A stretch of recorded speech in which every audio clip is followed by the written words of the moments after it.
Guys, किसी ने क्या कमाल की बात कही है कि खोकर पता चलता है कीमत किसी की। खोकर पता चलता है कीमत किसी की, पास अगर हो तो एहसास कहाँ होता है, पास अगर हो तो एहसास कहाँ होता है। नमस्कार दोस्तों, मेरा नाम है आरटी राहुल और आपका बहुत बहुत स्वागत है कहानी विद राहुल के इस एक और नई कहानी के साथ। दोस्तों, आज मैं लाया हूँ आपके लिए एक छोटी सी प्रेरणादायक हिंदी कहानी। तो कहानी को अंत तक जरूर देखना, क्योंकि छोटी छोटी कहानियाँ इंसान के जीवन में बहुत बड़ा प्रभाव लाती हैं। दोस्तों, कहानी शुरू करें उससे पहले आपसे एक छोटी सी रिक्वेस्ट करना चाहते हैं कि अगर अभी तक आपने इस चैनल को सब्सक्राइब नहीं किया है तो नीचे लाल कलर की बटन होगी, उसको दबाकर चैनल को सब्सक्राइब कर लेना, ताकि हर वीडियो की नोटिफिकेशन आपको जरूर प्राप्त हो सके। दोस्तों, चलिए वीडियो को शुरू कर। दोस्तों, एक बार एक बेटा अपने पिताजी से पूछता है कि पिताजी, मेरी कीमत क्या है। ये सवाल सुनकर पिताजी आश्चर्य हो जाते हैं कि बेटा ऐसा सवाल क्यों पूछ रहा है, परंतु उनको जवाब तो देना ही पड़ेगा। तो उन्होंने अपने बेटे को 2 पत्थर दिए और बोले इसको पास की बाजार में ले जाओ, परंतु इसको बेचना नहीं है, और जब कोई इससे इसका भाव पूछे तो अपनी 3 उंगलियां खड़ी कर देना और बोलना कुछ भी नहीं है। लड़का मार्केट जाता है, वहां जब वो जाता है तो उसके पास एक औरत आती है। औरत बोलती है कि इन पत्थरों के कितने पैसे लेंगे। लड़का 3 उंगली उठा देता है। औरत कहती है अच्छा 300 रुपये चाहिए, ठीक है कोई बात नहीं है, 300 रुपये दे दूँ। लड़का वापस उस पत्थर को लेके चला और अपने पिताजी से कहता है कि पिताजी, बाजार में एक औरत मिली थी, वो इस पत्थर के 300 रुपये दे रही थी। पिताजी बोले कोई बात नहीं है, तुम जाकर सो जाओ, कल फिर बात करेंगे।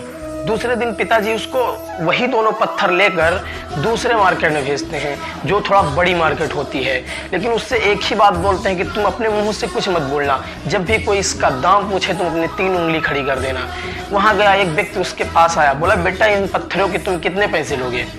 वो बंदा कुछ नहीं बोला, उसने सिर्फ अपनी 3 उंगली खड़ी की।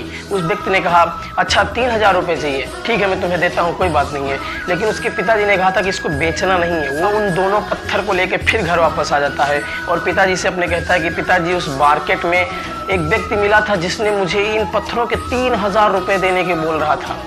पिताजी बोले कोई बात नहीं, तुम जाकर सो जाओ, कल सुबह बात करेंगे। तो अगले दिन उसके पिता उस लड़के को वही दोनों पत्थर देकर और पत्थरों के बाजार में भेजते हैं और बोलते हैं कि तुम्हें बोलना नहीं है, जब भी कोई इसका भाव पूछेगा तुम्हें अपनी 3 उंगली खड़ी कर देना है।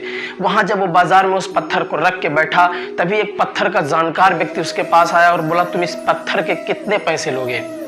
तो उस लड़के ने अपनी 3 उंगली खड़ी कर दी। उस व्यक्ति ने बोला अच्छा 3 लाख रुपए चाहिए, मैं तुम्हें देता हूं, पर ये पत्थर मुझे दे दो, क्योंकि मैं इसको बहुत दिन से ढूंढ रहा था। वो लड़का उन पत्थरों को उस व्यक्ति के हाथ बेच देता है और घर आता है और अपने पिताजी से कहता है कि पिताजी, जो पत्थर आपने दिया था वो 3 है कि पिताजी आपने जो पत्थर दिया था वो 3 लाख रुपए का बिका है। तब उसके पिताजी कहते हैं कि बेटा, अब तुम्हें पता चल गया होगा कि तुम्हारी कीमत क्या है।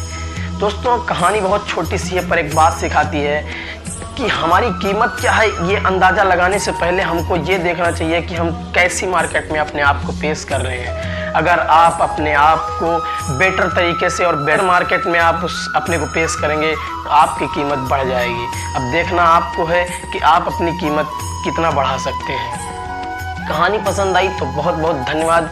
फिर मिलेंगे एक नेक्स्ट प्रेरणादायक हिंदी कहानी के साथ। तब तक के लिए जय हिंद, वंदे मातरम।